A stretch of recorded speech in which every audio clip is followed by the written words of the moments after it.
Welcome to your online school DBSM Junior Group, Class 8th Mathematics, Chapter 1, Real Number, परिमेय संख्या, Introduction।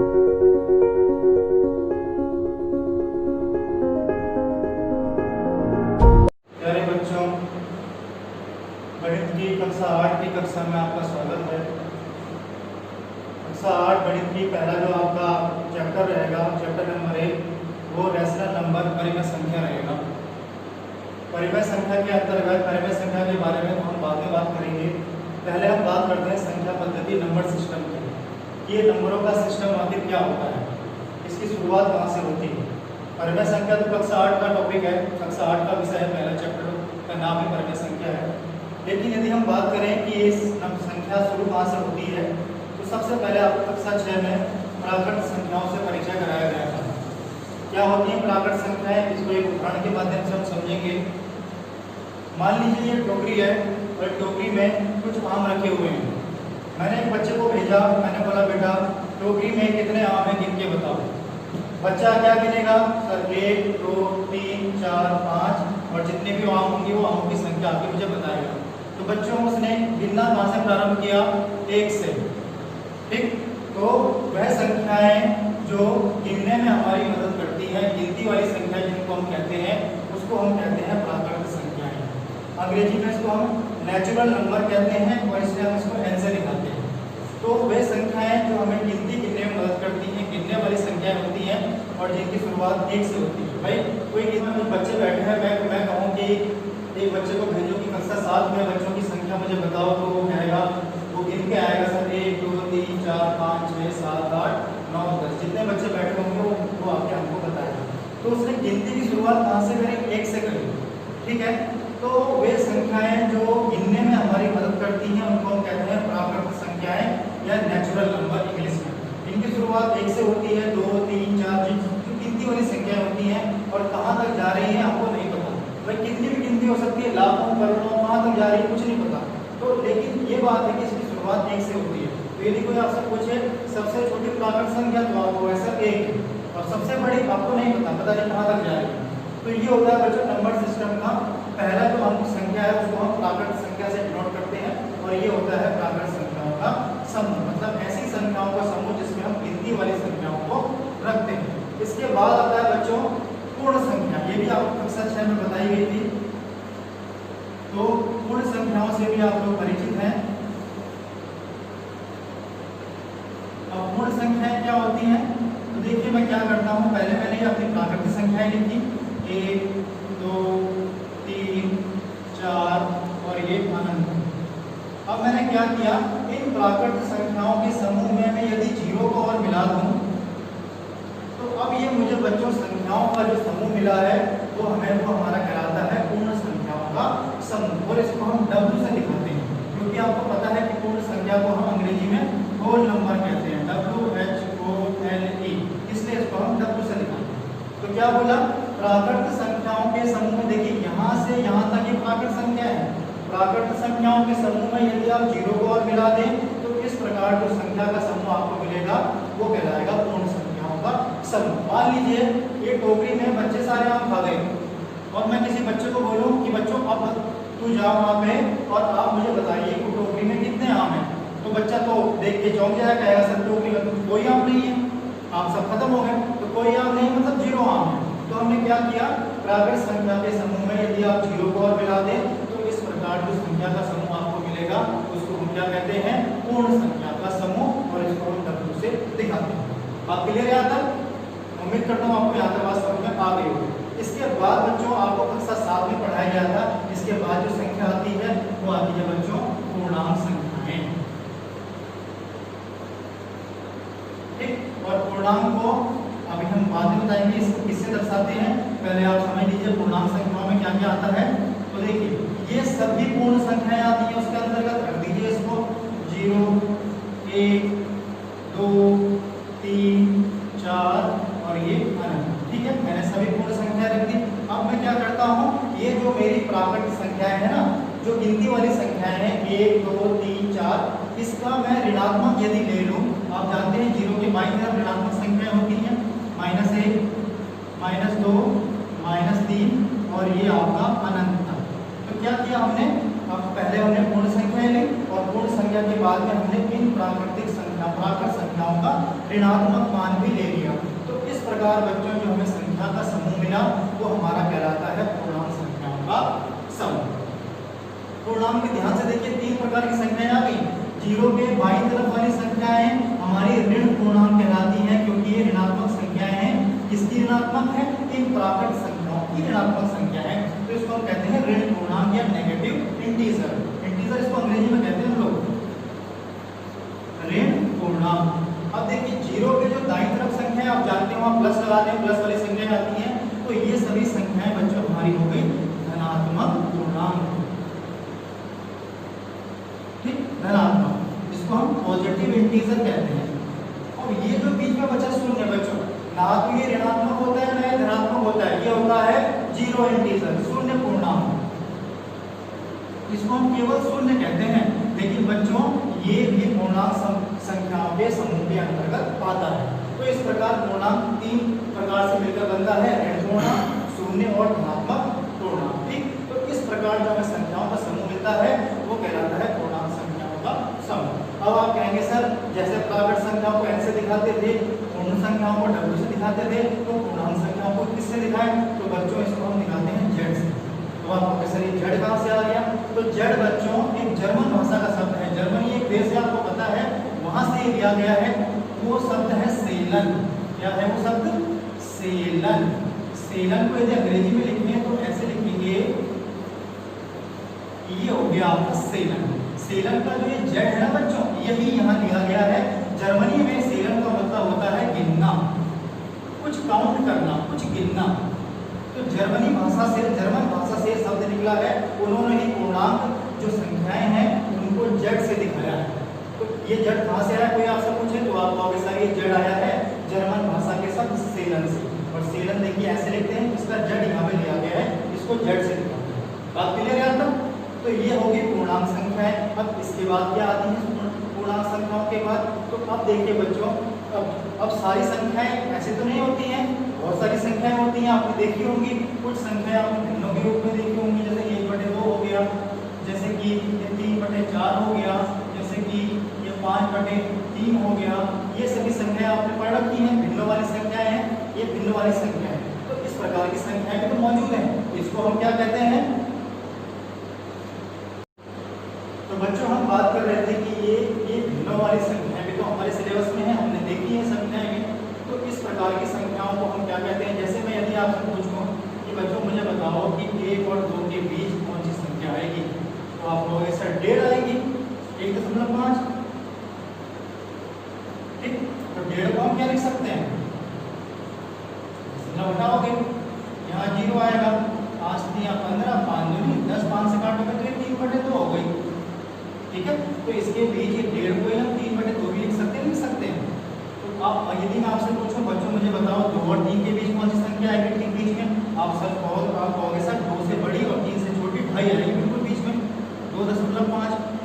और 2.5 को आपको पता है क्या लिख सकते हो आप, 10 हटाया 0 बढ़ाया, 5 5 25, 5 दूनी 10, 5/2 लिख सकते हो। तो इस प्रकार की संख्याएं देखिए बच्चों, 3/2 हो गई, जैसे ये 5/2 हो गई, ये भी तो संख्याओं के बीच में अटकी हुई कुछ संख्याएं हैं। तो इसको हम क्या कहते हैं, तो इसको ही हम बच्चों कहते हैं अपनी परिमेय संख्याएं, जो आपका चैप्टर नंबर 1 का नाम है। तो ये परिमेय संख्याएं क्या होती हैं आखिर, बात तो समझ आ रही सर, जो भिन्नों के रूप में होती है वो परिमेय संख्या हो गई। लेकिन इसको हम डेफिनेट इसकी परिभाषा हम क्या देंगे, परिमेय संख्याओं की परिभाषा हम क्या देंगे, जिसको आप रेशनल नंबर कह रहे हो। ठीक, तो अभी हम इसको बताते हैं कि इसको हम क्या नाम देते हैं। इसको हम थोड़ा मिटा देते हैं,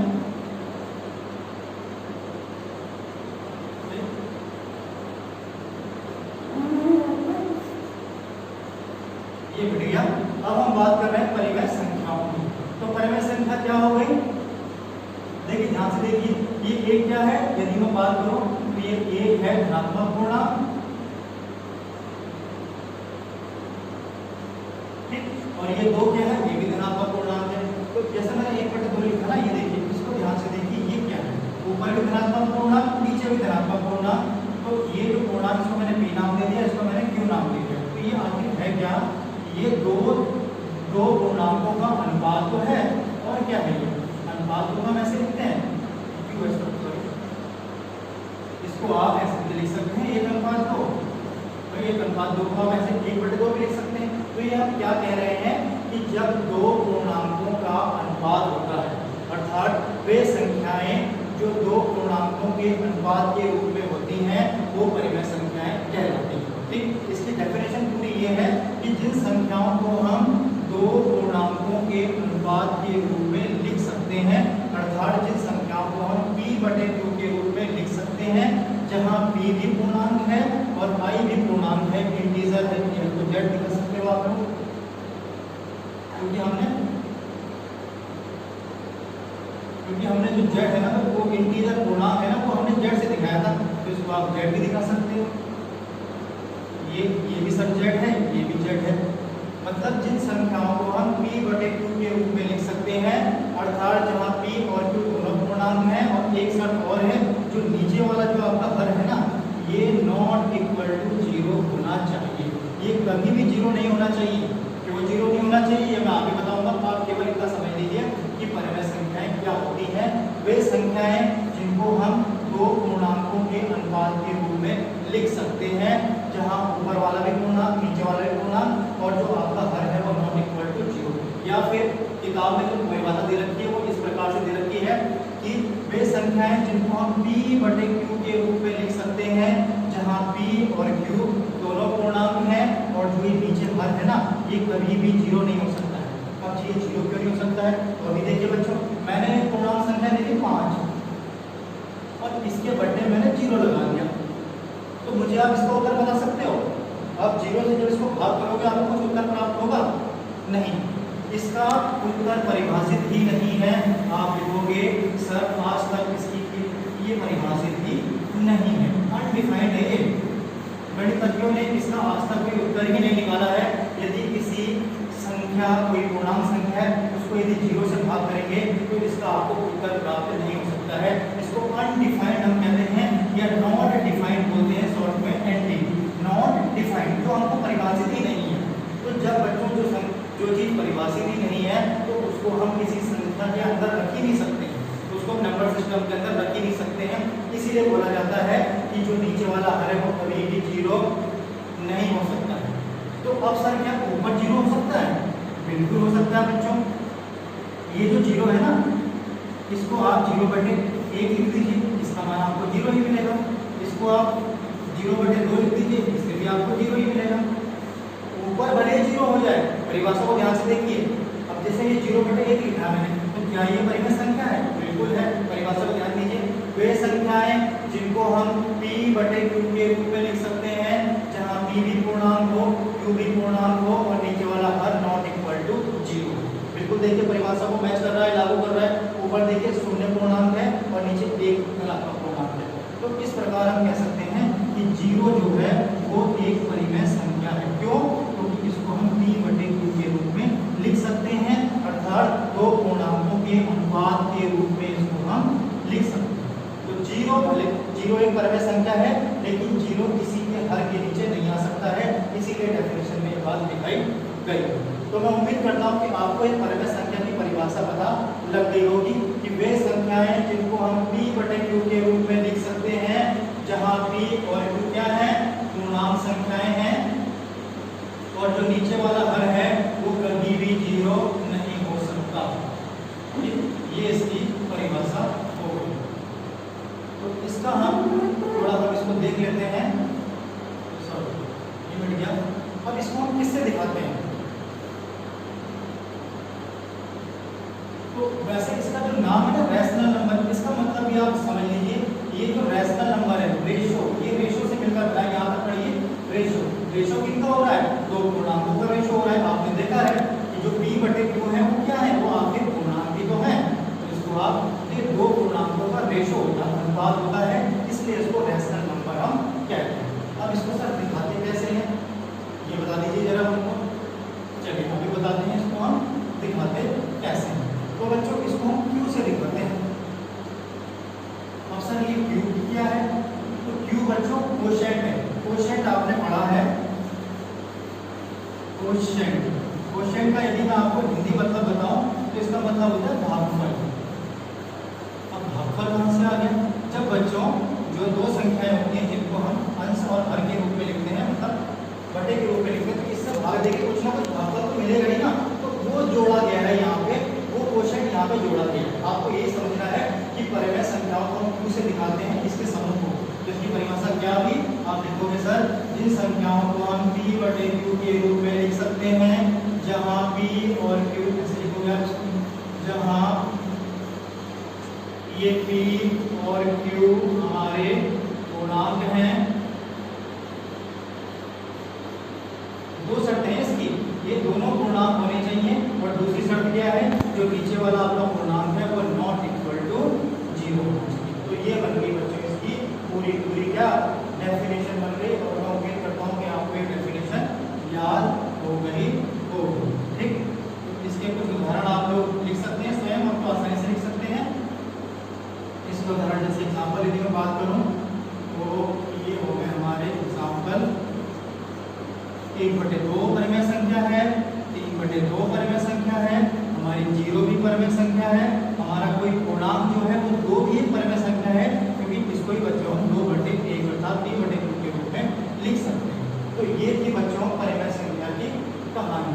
अब हम थोड़ा टेक्निक चीज सीखते हैं कि ये तो हमने पूरा नंबर सिस्टम सीखा है, आपके सिलेबस में केवल परिमेय संख्या ही है। कक्षा 9 में जब जाओगे तो अपरिमेय संख्याएं भी आएंगी और वास्तविक संख्याएं भी आएंगी, रियल नंबर की बढ़ता जाएगा सिस्टम, पूरा नंबर सिस्टम का।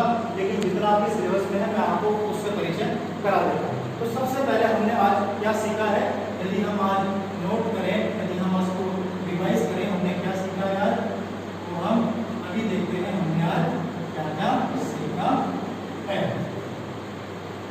तो सबसे पहले बच्चों हमने बात की थी किसकी, कौन सी संख्याओं की, जिससे हमने वो आम गिने थे, टोकरी के आम। तो वो थी हमारी प्राकृत संख्याएं या नेचुरल नंबर। ठीक, ये प्राकृत संख्याएं लिखी मैंने, और इसको हम n से दिखाते हैं क्योंकि इसके अंदर कौन कौन सी आ गई, सर जिन संख्याओं की वजह से हम गिनती लिखते हैं। तो 1 हो गई, ये 2 हो गई, ये 3 हो गई, ये 3, ये 4 हो गई, ये 5 हो गई, और ये आपकी अनंत तक चली जाती है। फिर हमने बात की थी पूर्ण संख्याओं के बारे में। तो पूर्ण संख्याओं के बारे में सर इसको हमने W से दिखाया था, और हमने इसमें पढ़ा था कि सभी प्राकृतिक संख्याएं ले लीजिए,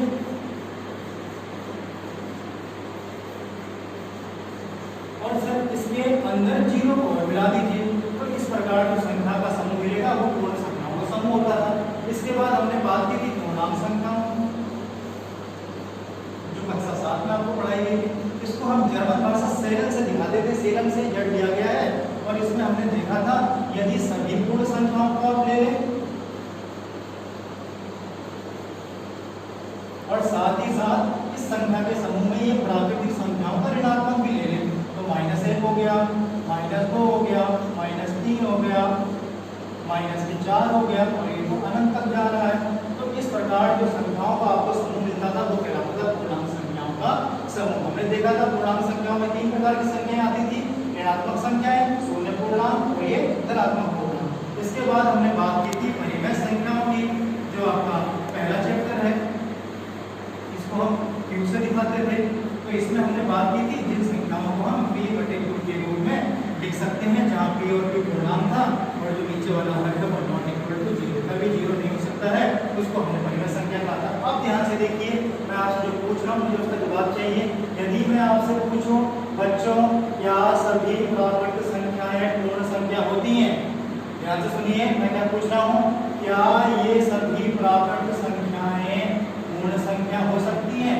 बिल्कुल हो सकती है बच्चों, ध्यान से देखिए, सभी प्राकृत संख्याएं इस पूर्ण संख्या के समूह में आ रही है यहाँ से।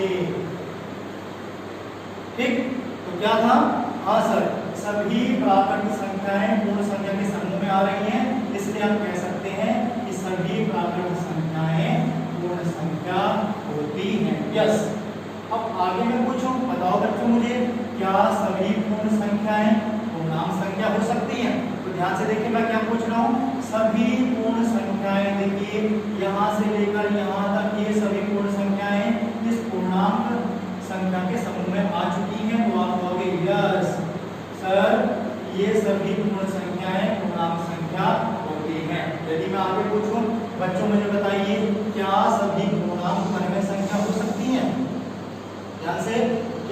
सभी पूर्णांक, मैं सभी की बात कर रहा हूँ, इसमें नेगेटिव भी आ रहा है, जीरो भी आ रहा है, पॉजिटिव भी आ रहा है, क्या सभी पूर्णांक परिमेय संख्या हो सकती है? तो मैं एक पूर्णांक उठा रहा हूँ माइनस का 2। अब यदि मुझे इसको परिमेय संख्या दिखाना है तो मुझे इसको p/2 के रूप में दिखाना पड़ेगा, अर्थात दो पूर्णांकों के अनुपात के रूप में दिखाना पड़ेगा। तो इसको मैं ऐसा भी लिख सकता हूँ माइनस का 2/1, कोई फर्क पड़ा? अभी भी -2 ही है, एक आप किसी के नीचे लगा सकते हैं, लेकिन एक लगाने से क्या हो गया, ये p/2 के रूप में बन चुका है। और जो संख्याएं p/2 के रूप में लिखी जा सकती हैं, जहां नीचे वाला हर 0 नहीं हो सकता है और दोनों पूर्णांक होने चाहिए, ऊपर ऋण पूर्णांक नीचे धन पूर्णांक, है कि नहीं? तो -2 भी क्या है, एक परिमेय संख्या बन गई। तो हमने देखा इस पूर्णांक संख्याओं में से किसी भी संख्या को उठा लीजिए, उसके नीचे आप 1 लगा दीजिए तो वो परिमेय संख्या बन जाएगी। तो हम कहेंगे यस, सभी पूर्णांक संख्याएं परिमेय संख्या होती हैं। ठीक, अब जरा इसको उल्टा चलते हैं, क्रॉस चलते हैं। उल्टा हमने क्या कहा, यदि मैं आपको बोलूं कि बच्चों क्या सभी परिमेय संख्याएं पूर्णांक संख्या हो सकती हैं? ध्यान से, क्या सभी परिमेय संख्याएं पूर्णांक संख्या हो सकती हैं? अब आपको पता है सर, परिमेय संख्याओं को तो हम दो पूर्णांकों के अनुपात के रूप में अर्थात p/2 के रूप में लिखते हैं, लेकिन इस प्रकार की संख्याएं सर पूर्णांक संख्या के समूह में हमने नहीं देखी। पूर्णांक संख्याओं के समूह में सीधी सीधी संख्याएं होती है, भिन्नों वाली संख्या नहीं होती है। तो हम कहेंगे कि सभी का कोई भी परिमेय संख्या पूर्णांक संख्या नहीं होती है जब हम उल्टा चलेंगे। बात क्लियर? अब हम बात करते हैं क्या सभी पूर्णांक जो है वो पूर्ण संख्याएं हो सकती हैं? ध्यान से, क्या सभी की बात कर रहा हूं मैं, केवल इसकी बात नहीं कर रहा हूं। क्या सभी पूर्णांक संख्याएं पूर्ण संख्या हो सकती हैं? तो देखिए बच्चों, यहाँ से लेकर यहाँ तक मतलब शून्य पूर्णांक और एक धनात्मक पूर्णांक तो ऊपर आ रहा है, लेकिन ये नेगेटिव वाली संख्याएं इसके अंदर नहीं आ रही हैं। तो मैंने बोला है ना, क्या सभी पूर्णांक पूर्ण संख्या हो सकती है? तो ये सभी नहीं हो सकती हैं, ये नहीं हो सकती हैं। ये 0 से लेकर ये जो पॉजिटिव धनात्मक है ये तो हो सकती है, लेकिन ऋणात्मक कहाँ जाएंगी? ऋणात्मक भी पूर्णांक के अंदर आती हैं। तो आप कहोगे सर सभी पूर्णांक संख्याएं पूर्ण संख्या नहीं होती। अब एक बचा, मैं आपसे पूछूं बच्चों, मुझे बताइए क्या ये जो सभी पूर्ण संख्याएं हैं ये प्राकृतिक संख्या हो सकती हैं? सभी पूर्ण संख्याएं, देखिए सभी पूर्ण संख्याओं में तो 0 भी आ गया और 0 हमारी प्राकृतिक संख्या में नहीं आता है। आप जानते हैं गिनती वाली संख्याएं होती हैं, 1 से शुरुआत होती है, तो सभी पूर्ण संख्याएं जो है वो हमारी प्राकृतिक संख्या नहीं होती हैं। तो ये क्रॉस में उल्टा जाता है सब, और ऐसे में ये सीधा होता है। ठीक, तो मैं उम्मीद करता हूँ कि बच्चों आज की कक्षा में आपको मजा आया होगा और आज आप लोगों ने जो आपका चैप्टर नंबर पहला है, जिसको हमने पहला परिमेय संख्या, उससे आप परिचित हो गए होंगे कि परिमेय संख्या हम कहते किसे। अगला जो टॉपिक हमारा रहेगा वो रहेगा इन परिमेय संख्याओं के गुणधर्म, इसकी क्या क्या प्रॉपर्टीज होती हैं, ये क्या क्या गुण अपने अंदर लागू करता है। क्या भाई हर चीज का कुछ ना कुछ तो गुण होता है ना, संख्या है उसका भी गुण है, इंसान है व्यक्ति है उसका भी गुण है, आपके भी गुण है। आप में से कुछ बच्चा ईमानदार होता है, कुछ बच्चा पढ़ाई में अच्छा होता है, हम बोलते हैं कि उसमें ये अच्छा ही है। तो हर चीज़ों में कुछ ना कुछ गुण होते हैं। तो अगला जो हमारा वीडियो रहेगा वो ये रहेगा परिमेय संख्याओं के गुणधर्म, properties of a rational number. तो आज के लिए बच्चों इतना ही। Thank you very much.